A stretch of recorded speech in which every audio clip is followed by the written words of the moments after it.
2024, année la plus chaude jamais enregistrée. Le cap des plus 1,5 degrés est franchi. Les catastrophes meurtrières se multiplient autour de nous, à Valence, à Mayotte, à La Réunion. Et pourtant, dans le Tarn, l'État et la région se sont acharnés à abattre des arbres centenaires, à détruire des zones humides, à détourner des cours d'eau, à bouleverser des écosystèmes pour une autoroute anachronique selon l'autorité environnementale elle-même. Et jeudi, le tribunal administratif de Toulouse a tranché, l'A69 est illégale.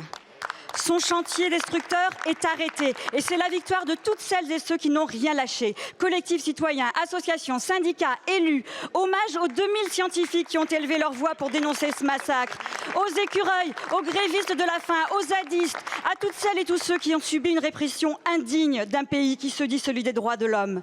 Répression qui a fait condamner la France par la Cour européenne des droits de l'homme pour violation du droit à la vie et la mort du militant écologiste Rémi Fraisse.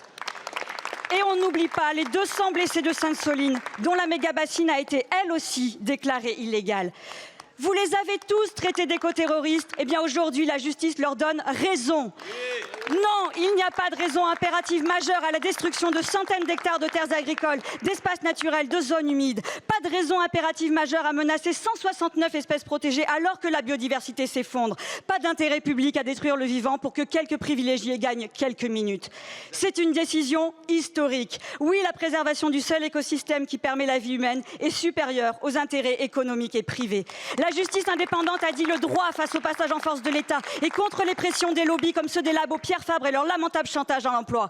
Monsieur le ministre, c'est fini les grands projets d'un autre temps. Cessez vos mises en cause indignes de la décision des juges et ne condamnez pas ce territoire à l'immobilisme par de nouvelles procédures judiciaires vouées à l'échec. Le vent a tourné. Allez-vous enfin engager l'indispensable bifurcation écologique ?